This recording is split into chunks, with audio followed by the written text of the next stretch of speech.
అందరికీ నమస్కారం.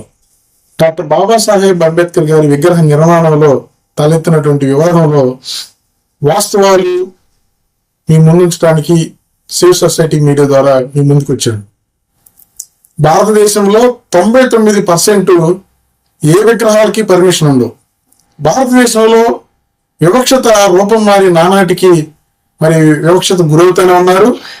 అంబేద్కర్ గారు భారత రాజ్యాంగ నిర్మాత అయినా కూడా ప్రపంచ దేశాలన్నీ ఆయన కొనియాడి ఇంత గొప్ప మహాజ్ఞాని, భారతదేశానికి అద్భుతమైనటువంటి రాజ్యాంగాన్ని అందించినటువంటి విద్యావేత్త, సంఘ సంస్కర్త, ప్రజా ఉద్యమకారుడు, ఆయన జీవితం మొత్తం ప్రజా జీవితానికి, భారతదేశంలో ఉన్నటువంటి బడుగు బలహీన వర్గాలకి, నిమ్నజాతి వర్గాలకి, అగ్రకులంలో పేదలకి, స్త్రీలకి హక్కులు కల్పించినటువంటి ఆయన విగ్రహాలని భారత ప్రపంచ దేశాల్లో వాళ్ళ మ్యూజియంలో చిత్రపటాలుగా విగ్రహాల రూపంలో పెట్టుకుని కొనియాడుతుంటే, భారతదేశంలో మాత్రం ఈనాటికి అంబేద్కర్ గారి విగ్రహం పెట్టాలంటే ఎన్నో రకాలైన పర్మిషన్లు అవసరం అవుతా ఉన్నాయి. ఎన్నో రకమైన నిబంధనలు, ప్రభుత్వ అధికారుల వేధింపులు. ఏ ప్రభుత్వం మారినా, ఏ గవర్నమెంట్ అధికారంలోకి వచ్చినా ఓట్ల సమయంలో అంబేద్కర్ గారి ఫోటోలు పెట్టుకుని అంబేద్కర్ జయంతి రోజున, వర్ధంతి రోజున అంబేద్కర్ గారి గురించి గొప్పగా మాట్లాడి ఆచరణలోకి వచ్చేసరికి అంబేద్కర్ గారి ఆలోచన విధానాన్ని పెంచే విషయంలో కానీ, ఆయన విగ్రహాలు ఏర్పాటు చేసే విషయంలో కానీ ఈనాటికి వివక్షతకు గురవుతానే ఉంది. దాంట్లోని తెనాలిలో, ఐతానగర్లో రజక చెరువు దగ్గర ఏర్పాటు చేసినటువంటి విగ్రహ నిర్మాణంలో తలెత్తినటువంటి వివాదాల్లో వాస్తవాలు మీకు తెలియజేస్తా ఉన్నాం. 1992లో రామ్ విలాస్ పాస్వాన్ గారు ఈ విగ్రహానికి శంకుస్థాపన చేశారు. ఆనాటి నుంచి 2018, అంటే ఈ ఇప్పుడు ఏదైతే మనం నిర్మాణం జరిగి కట్టడం అయితే ఆగిపోయిందో, ఆ నిర్మాణం మళ్ళీ పునఃప్రారంభించడానికి 2018 దాకా సమయం పట్టింది. ఈ మధ్యకాలంలో ఏం జరిగిందంటే, భారతదేశంలో ఎక్కడ లేనటువంటి, ఏ విగ్రహానికి లేనటువంటి ప్రతి డిపార్ట్మెంట్ నుంచి పర్మిషన్లు తీసుకోవడం జరిగింది. ఈ డిపార్ట్మెంట్ నుంచి పర్మిషన్ ఎందుకు తీసుకోవాలంటే, ప్రభుత్వ వేధింపులు, అధికారుల వేధింపులు అలా ఉన్నాయని మనం అర్థం చేసుకోవాలి. ప్రతి దాని నుంచి అప్పుడున్నటువంటి సబ్ కలెక్టర్ గారికి, మున్సిపల్ చైర్మన్ గారికి, జిల్లా కలెక్టర్ గారికి, ఆర్ఎన్బి రోడ్లు భవనాల శాఖ వారికి, ఓడా వారికి, మరియు town planning, Tenali municipality town planning వారికి అర్జీలు పెట్టి వాటి అనుమతులు పొంది రోడ్లు విస్తరించి విగ్రహ నిర్మాణం చేసుకోవచ్చని అప్పుడున్నటువంటి కలెక్టర్ గారు లిఖితపూర్వకంగా ఒక జీవోని జారీ చేస్తే, ఆ రోడ్లు విస్తరణ చేయడానికి డబ్బులు లేవంటే ఓడావారు 21 లక్షల రూపాయలు రోడ్ల విస్తరణ కోసం విడుదల చేసి, రోడ్లు విస్తరించిన తర్వాత ఇంత కాలయాపన తర్వాత 2018లో మళ్ళీ విగ్రహ నిర్మాణ కోసం ఆ కట్టడాన్ని పునఃప్రారంభించారు. ఆ ఉడవారు 21 లక్షలు విడుదల చేశారు. ఎలక్ట్రిసిటీ వారి పర్మిషన్ ఉంది, అన్ని రకాల పర్మిషన్స్ ఉన్నాయి. దానికి ఎప్పుడెప్పుడైతే మున్సిపాలిటీ తెనాలి మున్సిపాలిటీలో కూడా తీర్మానం ఉంది. అప్పుడున్న చైర్పర్సన్ గారి దగ్గర కౌన్సిలర్ అందరూ కలిసి ఈ విగ్రహ నిర్మాణం కోసం ఏకీభవించి తీర్మానించడం కూడా జరిగింది. 2018లో విగ్రహ నిర్మాణం చేపట్టిన తర్వాత 2019 వరకు నిర్మాణ పనులు జరుగుతూనే ఉన్నాయి.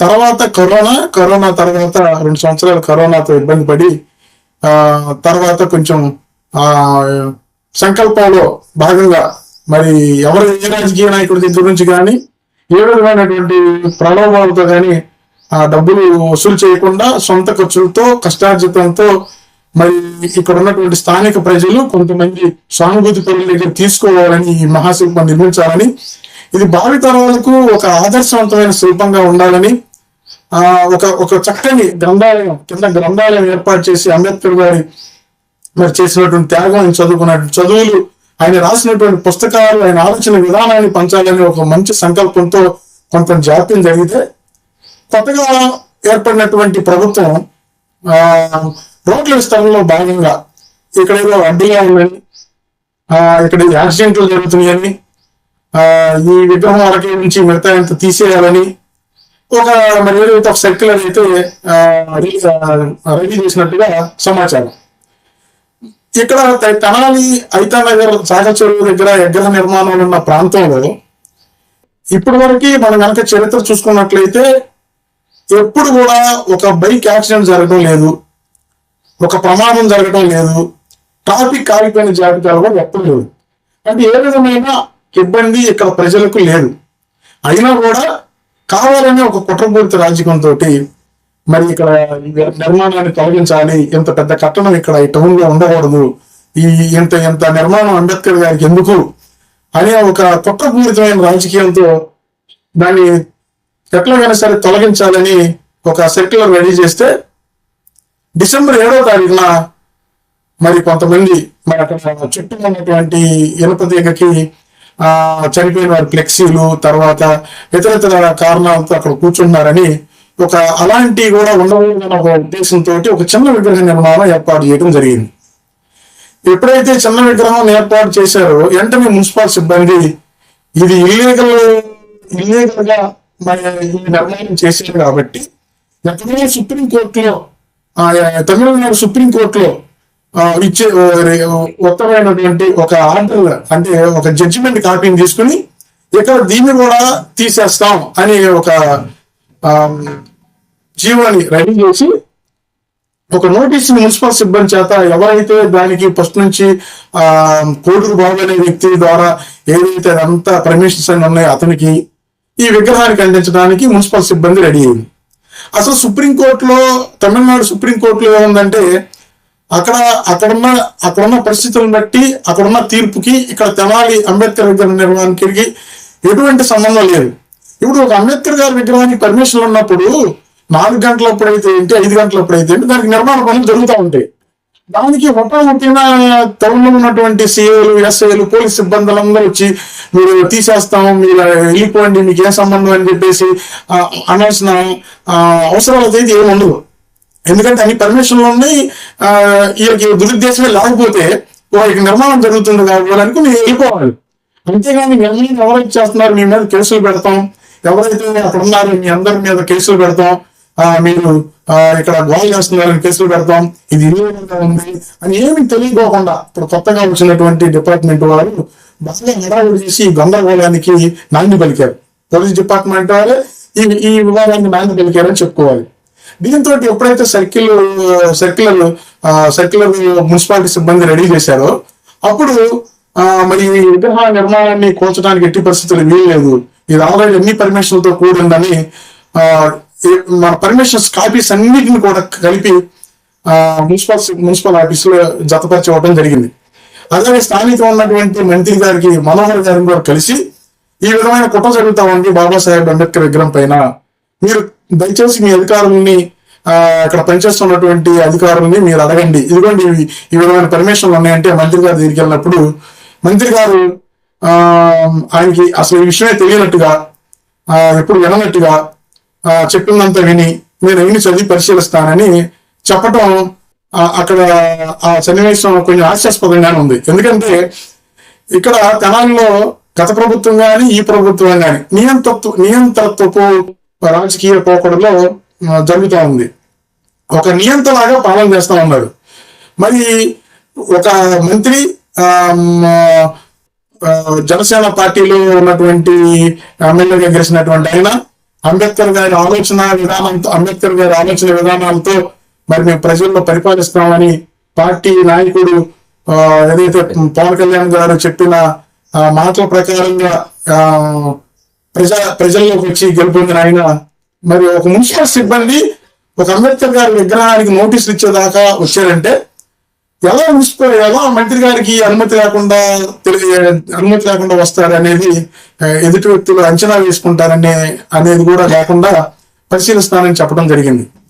మంత్రి గారికి తెలియకోకుండా మున్సిపల్ సిబ్బంది నోటీసులు అంచడానికి వచ్చారా? ఒకవేళ నిజంగా అలాగే జరిగితే ఈ పార్టీకి ఆ మున్సిపల్ ఎవరైతే వచ్చారో మంత్రి గారికి అనుమతి లేకుండా ఎవరైతే విధానానికి నాంది పలికిన మున్సిపల్ సిబ్బంది వెంటనే సస్పెండ్ చేయాలి. సస్పెండ్ చేయలేదంటే ఈ మంత్రి గారికి తెలుసు మంత్రి గారు ఆర్డర్ ప్రకారం జరిగింది, అదేమంటే పట్టణంలోని విస్తరణలో భాగంగా అని చెప్పేసి వాళ్ళు చెప్పేదానికి పట్టణంలో రోడ్లు విస్తరణ భాగం అంటే అక్కడ కలెక్టర్ గారు ఇచ్చిన దాని ప్రకారం రోడ్లు విస్తరించి చేసుకోమని 40 అడుగుల రోడ్లు కూడా శాంక్షన్ చేయడం జరిగింది.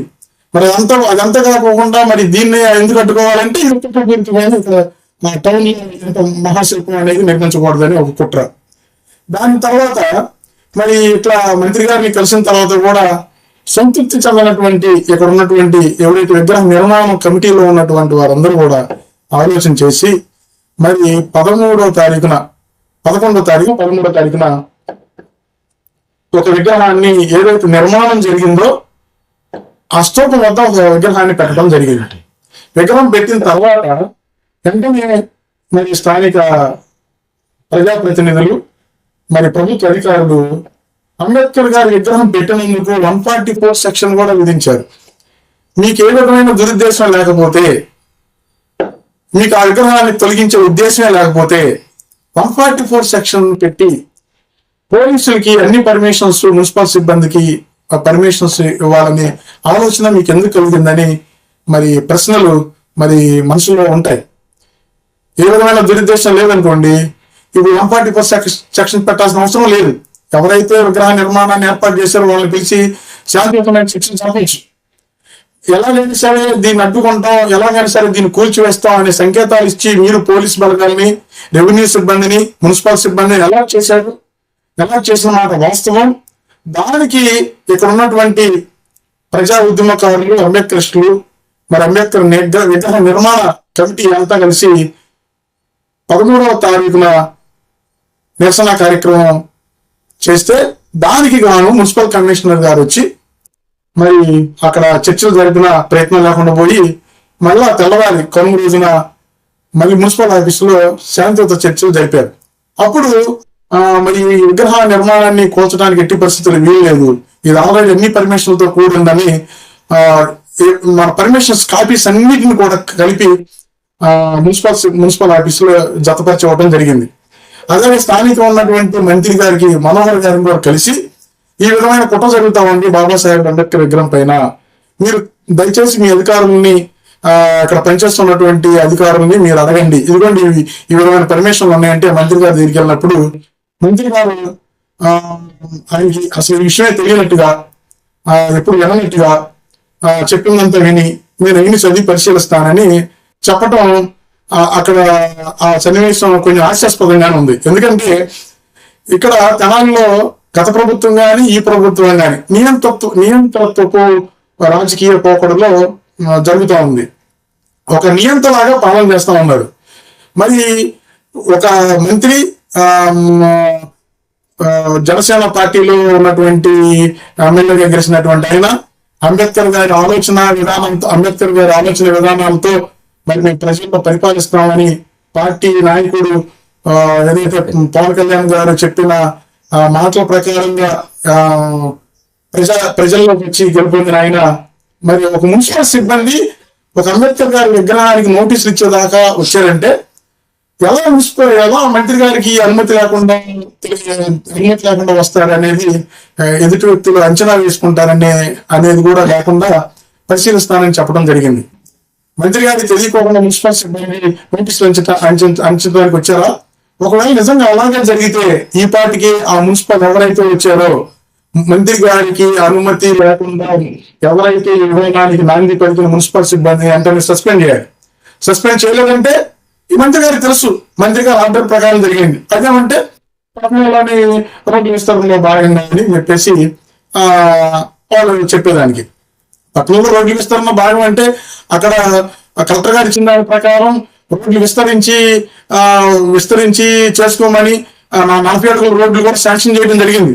మరి అదంతా కాకుండా మరి దీన్ని ఎందుకు పట్టుకోవాలంటే ఇది కుట్రపూరితమైన ఇక్కడ టౌన్ లో ఎంత మహాశిల్పం అనేది నిర్మించకూడదని ఒక కుట్ర. దాని తర్వాత మరి ఇట్లా మంత్రి గారిని కలిసిన తర్వాత కూడా సంతృప్తి చెందినటువంటి ఇక్కడ ఉన్నటువంటి ఎవరైతే విగ్రహ నిర్మాణ కమిటీలో ఉన్నటువంటి వారందరూ కూడా ఆలోచన చేసి మరి 13వ తారీఖున